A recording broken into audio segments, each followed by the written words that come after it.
Halo, selamat malam rekan-rekan yang saya kasih dalam nama Tuhan Yesus. Kembali bersama dengan saya, Feby Timotius dari Bara Digital Ministry. Malam hari ini kita akan kembali belajar kebenaran firman Tuhan dalam konteksnya adalah berdoa. Nah, buat teman-teman semua, hari ini kita mau belajar tentang yang sering kita abaikan dalam hal berdoa itu apa sih gitu ya. Jadi nanti kita pantengin dari awal hingga akhirnya bersama dengan hambanya Pendeta Calvin Budiman. Tapi sebelumnya, kita berdoa terlebih dahulu. Tuhan Yesus, Allah yang maha besar, ajaib, perkasa, penyelamat kami, yang kami kenal di dalam nama Tuhan Yesus Kristus. Terima kasih untuk kesempatan di malam hari ini, karena kebaikan-Mu yang nyata atas hidup kami, memberikan kami kesempatan juga untuk mendengarkan firman Tuhan, belajar di dalamnya, dan menjadikan firman Tuhan otoritas tertinggi dalam kehidupan kami, sebagaimana kami rindu berjalan dalam kehendak Tuhan. Hari ini kami mau belajar, berkatilah hamba-Mu Pendeta Calvin, dan juga setiap hati kami dengan kuat kuasa Roh Kudus dan pengertian dari-Mu, sehingga kami memahami, mengerti, dan juga kami tahu hal-hal yang sering kali kami abaikan di dalam ketika kami berdoa. Terima kasih, di dalam nama Tuhan Yesus kami bersyukur. Amin. Selamat malam Pak Calvin, saya persilakan Pak. Ya, terima kasih. Selamat malam Pak Feby. Shalom dalam kasih Kristus semuanya. Seperti tadi yang sudah disebutkan, tema kita pada hari ini adalah tentang yang sering kali kita abaikan dalam hal berdoa. Nah, saudara-saudara pendengar, saya akan mulai dengan membacakan beberapa bagian dari firman Tuhan, dan saya ingin pendengar untuk memperhatikan dengan baik, ya. Saya ingin setiap pendengar memperhatikan hal apa yang diulang di dalam hal berdoa, di dalam ayat-ayat yang saya akan bacakan. Ya, saya akan bacakan 5 ayat saja. Sebenarnya ada lebih ayat yang mirip dengan apa yang saya akan bacakan, tetapi saya akan membatasi 5 saja. Dan saya berharap pendengar memperhatikan kata-kata apa yang diulang di dalam bagian 5 ayat ini di dalam kaitannya dengan doa. Yang pertama adalah di dalam Yakobus pasal 5 ayat 16. Demikian bunyi firman Tuhan. Karena itu, hendaklah kamu saling mengaku dosamu dan saling mendoakan supaya kamu sembuh. Doa orang yang benar bila dengan yakin didoakan sangat besar kuasanya. Itu yang pertama. Yang kedua adalah dari Amsal 15 ayat yang ke-8. Demikian bunyi firman Tuhan. Korban orang fasik adalah kekejian bagi Tuhan, tetapi doa orang benar dikenannya. Itu yang kedua. Yang ketiga dari 1 Petrus pasal yang ketiga ayat yang ke-12. Sebab mata Tuhan tertuju kepada orang-orang benar dan telinganya kepada permohonan mereka yang minta tolong. Nah, apakah Bapak Ibu sudah menebak kira-kira kata apa yang diulang di dalam 3 ayat ini? Tapi ada yang keempat dan yang kelima. Yang keempat adalah dari Mazmur 34 ayat yang ke-16. Demikian bunyi firman Tuhan. Mata Tuhan tertuju kepada orang-orang benar dan telinganya kepada teriak mereka minta tolong. Itu dari Mazmur 34 ayat 16. Satu lagi dari Amsal pasal yang ke-15 ayat yang ke-29. Demikian bunyi firman Tuhan. Tuhan itu jauh daripada orang fasik, tetapi doa orang benar didengarnya. Nah, saudara, kalau Bapak, Ibu, Saudara pendengar memperhatikan kelima ayat yang tadi saya bacakan, ada kata atau frase yang diulang di dalam kelima ayat ini di dalam kaitannya dengan berdoa. Yaitu apa, saudara? Yaitu kata orang yang benar. Orang yang benar. Baik dari Yakobus, Amsal, Petrus, 1 Petrus, Mazmur, lalu Amsal lagi begitu ya. Hal yang kata-kata yang sama yang diulang adalah doa orang yang benar. Doa orang yang benar. Nah, saudara, kata tersebut diulangi berkali-kali di dalam Alkitab tetapi seringkali kita abaikan. Kita seringkali hanya berfokus pada berdoa itu saja, atau kita seringkali fokus kepada strategi doa yang efektif. Kita mungkin berfokus kepada sikap doa, bukan pada orangnya. Padahal yang diulangi di dalam Alkitab adalah doa orang yang benar. Jadi kata orang yang benar itu yang diulang di dalam Alkitab. Ada orang yang bahkan itu pernah berkata kepada saya, berdoa yang benar itu adalah soal arahnya, gitu ya, kemana kita harus mengarahkan pada posisi kita pada waktu kita berdoa. Ada orang yang mengatakan kalau berdoa harus menghadap timur, misalnya begitu ya. Mungkin ada ayatnya memang di dalam Alkitab, Saudara, tetapi yang seringkali diulang di dalam Alkitab sebenarnya adalah kata orang yang benar. Ada lagi orang yang mengatakan bahwa yang berdoa itu yang penting adalah waktunya, ya, waktunya. Jadi misalnya ada orang, saya pernah mendengar seorang pendeta juga gitu ya yang berkata bahwa doa yang benar itu adalah pagi-pagi. Kenapa? Karena Tuhan Yesus berdoa pagi-pagi hari. Jadi waktu itu penting. Daniel itu dikatakan dia berdoa 3 kali di dalam 1 hari. Waktu itu sesuatu yang penting. Itu mungkin benar, gitu ya, itu mungkin benar. Tetapi Saudara, kalau Saudara perhatikan di dalam Alkitab yang diulang adalah kata orang yang benar. Ada lagi macam-macam Saudara ya, strategi di dalam hal berdoa, yaitu misalnya sikap kita. Harus berlutut, harus melipat tangan, harus menutup mata, harus mengangkat tangan. Itu semua Saudara mungkin juga adalah bagian yang baik gitu ya, bagian yang penting di dalam hal berdoa. Atau bahkan ada juga yang mengatakan kata-kata kita, begitu. Kata-katanya harus yang benar, harus sesuai dengan apa yang Alkitab persis ajarkan. Itu semua sekali lagi Saudara bukan hal yang buruk gitu ya, bukan hal yang salah. Tetapi kalau kita mengamati di dalam kehidupan doa banyak orang, termasuk mungkin diri kita sendiri, salah satu hal yang sering kali dilupakan adalah frase ini, yang padahal itu diulang berkali-kali di dalam Alkitab, yaitu apa Saudara? Doa orang yang benar. Dengan kata lain, Saudara, Alkitab itu memfokuskan bukan kepada strategi di dalam kita berdoa, tetapi kepada orang yang berdoa. Apakah kita itu adalah orang yang benar? Itu yang Alkitab tekankan, itu yang Alkitab ulangi berkali-kali di dalam berbagai macam ayat yang tadi saya sudah bacakan. Ya. Nah, Saudara, kita seringkali mengabaikan bagian tersebut.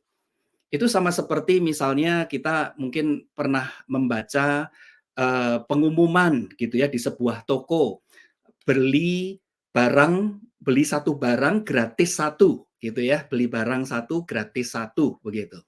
Tapi mungkin kita tidak memperhatikan bahwa ada kata-kata tambahannya untuk produk-produk tertentu begitu ya, untuk barang-barang tertentu. Jadi kalau kita nggak memperhatikan kata-kata tambahannya itu, kita pikir kita ambil semua macam-macam barang, lalu ternyata kita harus bayarnya lebih, begitu. Karena itu salah kita, karena kita mengabaikan kata-kata yang tambahannya tersebut, begitu. Atau mungkin ini pengalaman pribadi saya juga, saya pernah pergi ke sebuah tempat itu, ada tulisannya parkir gratis, gitu ya, parkir gratis. Jadi saya parkir di situ ini sudah bertahun-tahun yang lalu, Saudara ya. Ternyata setelah 2 jam kemudian saya di-charge banyak begitu. Kenapa Saudara? Karena saya mengabaikan kata-kata tambahannya, yaitu parkir gratis untuk 30 menit pertama saja. Gitu. Jadi kalau lebih dari itu kita di-charge, ya kita harus bayar harga penuh begitu ya, harga penuh. Nah, Saudara, di dalam hal berdoa menurut pengamatan saya, Saudara, salah satu hal yang seringkali kita abaikan adalah frase tambahan yang sebenarnya di dalam Alkitab itu diulang berkali-kali. Yaitu apa, Saudara? Doa orang yang benar. Atau saudara yang terjadi mungkin adalah kita sebenarnya tidak mengabaikan, frasa tersebut, tetapi kita lupakan karena kita mungkin, nggak mengerti atau kita mungkin salah mengerti, begitu ya, kita salah mengerti. Kita seringkali menganggap doa orang yang benar di sini maksudnya itu adalah orang-orang tertentu saja, yaitu, pendeta gitu ya. Makanya biasanya kalau ada pertemuan begitu, biasanya seringkali yang disuruh berdoa selalu adalah pendeta.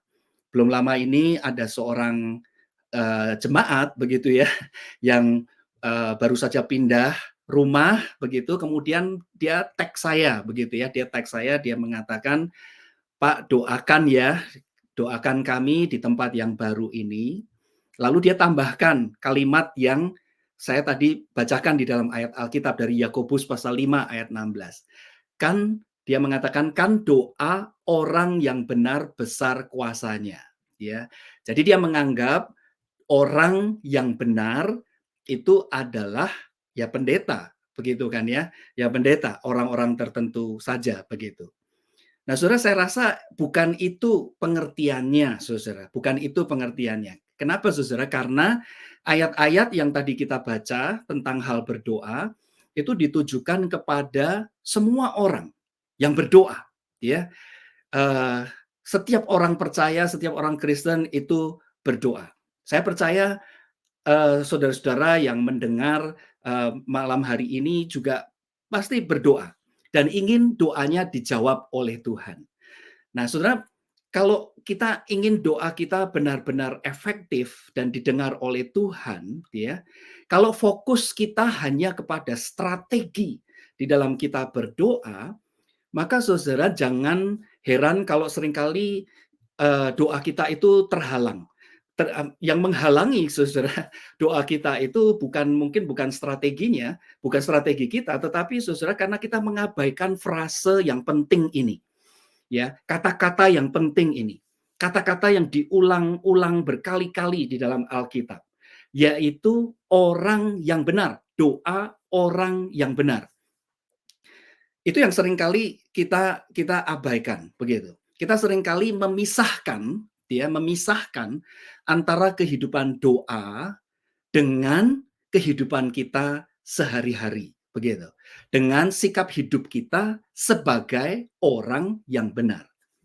Nah, jadi saudara, pertanyaannya adalah kalau memang frase ini penting, kalau memang kata-kata ini penting, dan kita tahu ini sesuatu hal yang penting yang dikehendaki oleh Tuhan karena diulang berkali-kali di dalam Alkitab gitu ya. Maka setiap kita harus bertanya gitu ya, yaitu orang yang benar itu seperti apa? Orang yang benar itu maksudnya apa? Nah, saudara, kalau kita melihat di dalam Alkitab, maka saudara Alkitab itu menunjukkan kepada kita hanya ada satu orang yang benar. Hanya ada satu orang yang benar, yaitu siapa saudara? Yesus Kristus. Hanya itu saja. Hanya satu orang yang benar, yaitu Yesus Kristus. Jadi kalau begitu, kita nggak bisa berdoa dong, ya, karena Alkitab mengatakan doa orang yang benar. Hanya doanya Yesus yang pasti dijamin 100% itu didengar oleh Allah Bapa. Itu betul, saudara. Tetapi, saudara, kita juga bisa menjadi orang yang benar, ya. Kita juga bisa menjadi orang yang benar. Jadi, saudara, orang yang benar di sini pengertiannya paling tidak ada 3 macam, gitu ya. Paling tidak ada 3 hal. Tiga-tiganya ini satu kesatuan, gitu ya. Jadi apa maksudnya doa orang yang benar? Apa maksudnya orang yang benar? Gitu ya. Apa maksudnya orang yang benar? Yaitu yang pengertian yang pertama adalah kalau orang yang benar itu hanya Yesus Kristus, bagaimana kita bisa menjadi juga orang yang benar? Yang pertama adalah secara status kita harus dibenarkan. Orang yang benar itu bisa termasuk kita semua yang berdoa. Yaitu kalau secara status kita dibenarkan di hadapan Tuhan. Bagaimana kita bisa dibenarkan di hadapan Tuhan? Kalau kita dibenarkan, oleh satu-satunya orang yang benar di mata Tuhan, yaitu siapa? Yesus Kristus. Kalau saudara membaca di dalam 1 Korintus gitu ya, pasal yang pertama ayat 30, lalu di dalam Filipi pasal 3 ayat yang ke-9, Rasul Paulus itu berkata bahwa Yesus Kristus adalah kebenaran kita. Yesus Kristus itu adalah kebenaran yang diberikan kepada kita. Jadi saudara, doa yang efektif adalah doanya orang yang benar. Ini bukan hanya berlaku bagi Yesus Kristus, tetapi bisa berlaku bagi kita jikalau status kita di hadapan Tuhan itu dibenarkan. Yaitu jikalau kita itu memiliki hubungan yang kita punya iman kepada Yesus Kristus. Kita dibenarkan. Yang pasti, saudara, orang yang benar di sini maksudnya adalah bukan orang yang membenar-benarkan diri. Orang yang membenar-benarkan diri. Itu seperti contoh Tuhan Yesus membandingkan doanya orang Farisi dengan orang pemungut cukai di Injil Lukas. Kalau saudara ingat cerita itu, di mana orang Farisi itu dia membenar-benarkan dirinya dengan cara dia membandingkan dirinya dengan orang lain, dibandingkan dengan orang pemungut cukai, dia merasa bahwa dia itu lebih benar, dia itu lebih baik. Bukan seperti itu yang dimaksud dengan orang yang benar. Tetapi orang yang benar adalah orang yang dibenarkan di hadapan Tuhan. Jadi secara status yang pertama, kita harus adalah statusnya sudah dibenarkan di hadapan Tuhan. Kita memiliki kebenaran Kristus yang diberikan kepada kita. Dengan kata lain, saudara, doa itu, kenapa Alkitab mengulangi berkali-kali doa itu adalah doa yang efektif, yang penuh kuasa adalah doa orang yang benar. Doa itu sebenarnya bukan hanya satu aktivitas yang kita pisahkan dari kehidupan iman kita. Ya, banyak orang yang berdoa sih juga begitu, tetapi memisahkan doa itu dianggap hanya salah satu aktivitas saja. Alkitab menunjukkan kepada kita doa, ya, itu sebenarnya adalah satu panggilan kepada kita juga tentang yang pertama yaitu status kita. Bagaimana status kita di hadapan Tuhan? Apakah kita betul-betul beriman kepada Yesus Kristus yang adalah kebenaran kita? Jadi yang pertama pengertian orang yang benar adalah orang yang dibenarkan oleh Tuhan. Gitu, yang dibenarkan oleh Kristus, yang dibenarkan di dalam Kristus. Itu pengertian yang pertama. Pengertian yang kedua, saudara, apa maksudnya orang yang benar? Orang yang benar artinya adalah orang yang secara pribadi, personal, dia mengalami pembenaran tersebut. Jadi bukan cuma secara status dibenarkan, tetapi dia mengalami, dia merasakan pembenaran tersebut. Dia menemukan di dalam Kristus kebenaran tersebut. Saya berikan contohnya dari Alkitab, ya, saudara. Saya berikan contohnya dari Alkitab. Kalau saudara ingat kisah di dalam Injil Yohanes pasal yang pertama, ya, di situ ada dua muridnya Yohanes yang dua muridnya Yohanes Pembaptis, ya, dua muridnya Yohanes Pembaptis yang pada waktu Yohanes Pembaptis itu melihat Yesus Kristus berjalan, lalu dia mengatakan itulah anak domba Allah yang menghapus dosa dunia. Dia kemudian kedua murid ini Andreas, dan Filipus itu mengikuti Yesus. Kemudian Andreas itu dengan penuh sukacita dia pergi kepada Petrus dan dia mengatakan, aku menemukan Sang Mesias. Aku menemukan Sang Mesias. Kemudian di dalam Yohanes pasal 1 itu juga ada kisah tentang Nathanael yang juga mengatakan hal yang sama. Dia bertemu dengan Yesus Kristus itu. Jadi saudara, orang yang benar adalah bukan cuma orang yang secara status dibenarkan, tetapi yang secara pribadi.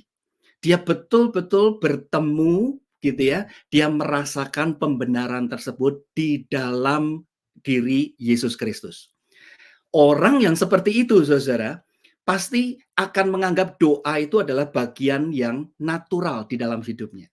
Kalau saudara tidak pernah merasakan satu pengalaman perjumpaan dengan Kristus, ya, saudara akan selalu merasakan doa itu satu aktivitas saja, satu kegiatan saja. Tidak heran saudara kalau yang menjadi fokus kita itu selalu hanyalah strategi, cara berdoa yang efektif gitu ya, cara berdoa yang efektif. Kalau saudara menemukan perjumpaan dengan Kristus, saudara akan melihat bahwa doa adalah bagian dari kehidupan. Dan salah satu wujud dari kehidupan tersebut adalah berdoa. Jadi ada kaitan antara doa dengan kehidupan iman kita. Alkitab tidak pernah memisahkan hal tersebut. Kita yang seringkali memisahkan itu. Doa itu dianggap satu aktivitas kegiatan yang terpisah dari kehidupan sehari-hari. Itu sebabnya saudara pengertian yang ketiga saudara. Jadi yang pertama bukan hanya secara status, bukan hanya secara pengalaman pribadi kita betul-betul menemukan pembenaran tersebut. Tetapi yang ketiga adalah secara perbuatan. Kita menjadi orang yang taat hidup di dalam kebenaran. Ya, kita taat hidup di dalam kebenaran. Jadi saudara sekali lagi doa itu bukan hanya salah satu aktivitas ya, tetapi doa itu adalah sebenarnya panggilan yang mengingatkan kita terus-menerus yang pertama apakah kita sudah dibenarkan di hadapan Tuhan. Yang kedua apakah kita sudah betul-betul mengalami pembenaran tersebut. Yang ketiga adalah apakah kehidupan kita sudah betul-betul mewujudkan ketaatan kita kepada kebenaran firman Tuhan tersebut. Apakah kita sudah hidup sebagai orang yang benar. Nah, saudara hidup sebagai orang yang benar itu, saudara kalau kita lihat di dalam Alkitab ada banyak contohnya, gitu ya. Tetapi saudara saya akan memberikan satu daftar saja begitu ya dari Mazmur pasal yang ke-15, Mazmur pasal yang ke-15. Itu satu Mazmur yang berisi menurut saya cara hidup orang yang benar. Ini sekedar contoh saja, saudara ya, sekedar contoh saja begitu. Jadi Daud itu di dalam Mazmur 15 dia menyebutkan ada 11 macam. Saya akan bacakan secara cepat, saudara ya. Siapa itu orang yang benar, gitu ya? Orang yang dibenarkan itu seperti apa? Orang yang dibenarkan di mata Tuhan, di hadapan Tuhan, ya. Dia mengatakan begini, saudara, yaitu dia yang berlaku tidak bercela, yang melakukan yang adil, yang mengatakan kebenaran dengan segenap hatinya, yang tidak menyebarkan fitnah dengan lidahnya, yang tidak berbuat jahat terhadap sesamanya, yang tidak menimpakan cela kepada sesamanya, yang tidak yang memandang hina orang yang jahat, orang-orang yang berdosa. Jadi yang menjauhi orang yang berdosa, yang memuliakan orang-orang yang takut akan Tuhan, yang berpegang kepada hukum, yang tidak meminjamkan uangnya dengan minta riba atau bunga, yang tidak menerima suap dan sebagainya. Intinya saudara, orang yang benar itu bukan cuma secara status dibenarkan, secara personal, pribadi, dia mengalami, dia mengerti, dia mengalami pembenaran tersebut dalam hidupnya, dia bisa merasakan. Yang ketiga, dia memiliki kerinduan untuk selalu taat hidup di dalam kebenaran. Jadi saudara, sekali lagi saudara, doa adalah sebuah panggilan untuk kita hidup sebagai orang yang benar. Doa tidak dapat dilepaskan dari kehidupan iman kita sebagai orang yang benar. Kalau saudara berkata, saya tidak dapat berdoa, atau saya malas untuk berdoa, atau saya jarang berdoa, pasti ada sesuatu yang tidak beres di dalam kehidupan iman kita, gitu ya. Kalau saudara mengatakan seperti itu, saya nggak bisa berdoa, saya malas berdoa, pasti ada sesuatu, ada kaitannya dengan kehidupan iman kita. Atau kalau saudara berdoa, tetapi kehidupan saudara tidak pernah mengalami perubahan, berarti kita juga memisahkan doa dari kehidupan sebagai orang yang benar. Padahal itu sebenarnya pesan Alkitab yang utama yang kita tidak boleh abaikan, bahwa Alkitab mengulang pentingnya doa orang yang benar. Alkitab mengaitkan doa dengan kehidupan kita sebagai orang yang dibenarkan di hadapan Tuhan. Semoga firman Tuhan hari ini boleh menjadi berkat bagi setiap kita. Demikian Pak Feby pembahasan untuk hari ini. Barangkali kalau ada pertanyaan, silahkan. Baik, terima kasih Pak Calvin. Ini saya juga tadi mencatat begitu ya 3 hal yang penting yang kita perlu sadari begitu dalam panggilan kita sebagai orang yang dibenarkan dan juga masuk bagian ketiga mewujudkan kebenaran. Dan tadi Pak Calvin sudah kasih contoh begitu daftar cara hidup yang benar di Mazmur 15. Nah, malah pertanyaannya mungkin ini berbalik dari apa yang tadi dibahas Pak. Orang berpikir, aduh kalau kayak gitu, jangan-jangan saya nggak pantas untuk berdoa gitu ya. Saya nggak Hmm. pantas untuk berdoa karena rasanya hidup saya nggak sampai standar itu atau hidup saya tuh belum terlalu benar dan mungkin ini jadi keraguan banyak orang Pak untuk datang kepada Tuhan yang maha suci, maha kudus, tapi di sisi lain secara sadar, kayaknya saya nggak pantas deh. Bagaimana dengan itu Pak? Ya, ya itu satu pertanyaan yang sangat baik. Jadi, prinsip bahwa doa yang penuh kuasa, doa yang efektif, doa yang didengar Tuhan adalah doa orang yang benar, sebenarnya itu adalah justru satu panggilan bagi setiap orang, begitu. Kalau kita mau betul-betul doa kita itu, efektif gitu ya, maka doa itu sebenarnya justru mengingatkan kita bagaimana status kita, bagaimana pengalaman iman kita dan bagaimana kehidupan rohani kita. Jadi memang, eee, kalau fokusnya hanya kemudian menjadi kepada mentaati hidup menjadi orang yang benar saja begitu ya, seperti yang Daud sebutkan di dalam Mazmur 15, kalau itu yang menjadi persyaratan di dalam doa gitu ya, maka memang itu menjadi satu beban yang berat, menjadi satu beban yang berat. Tetapi kabar baiknya adalah doa itu harus diawali sebenarnya dari status kita dibenarkan di hadapan Tuhan. Karena kita tidak mungkin bisa mencapai standarnya Tuhan tersebut begitu.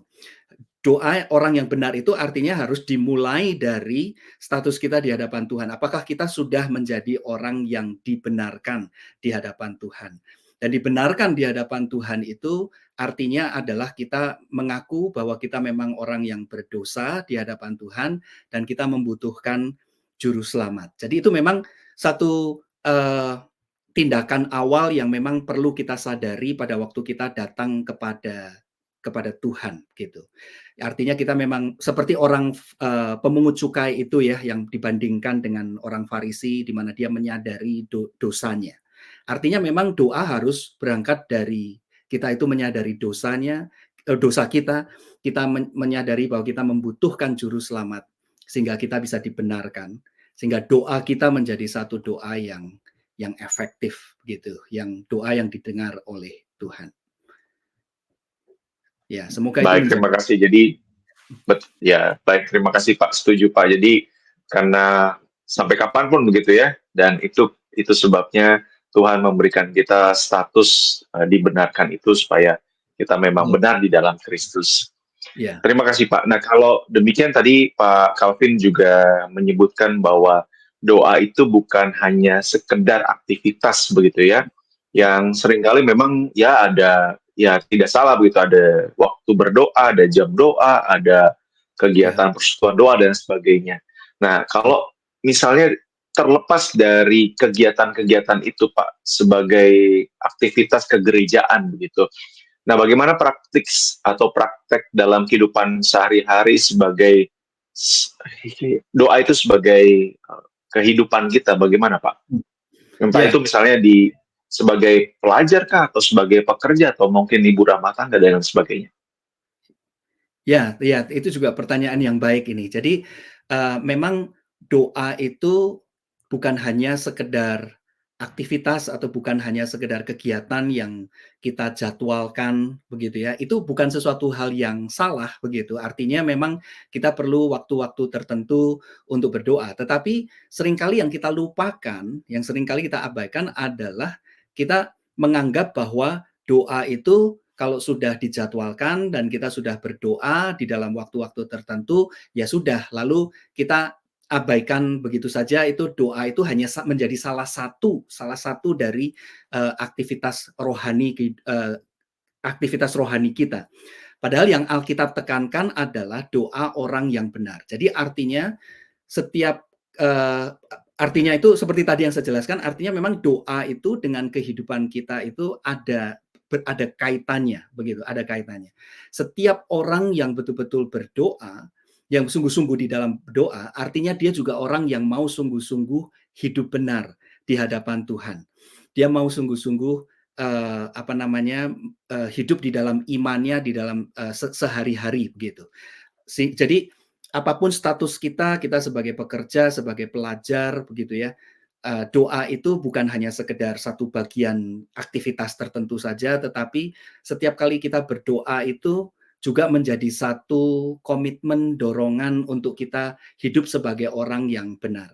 Pada waktu kita hidup sebagai orang yang benar, kita juga akan terdorong untuk berdoa begitu. Jadi apa yang Alkitab tekankan itu adalah bahwa kita jangan melihat doa hanya sekedar aktivitas.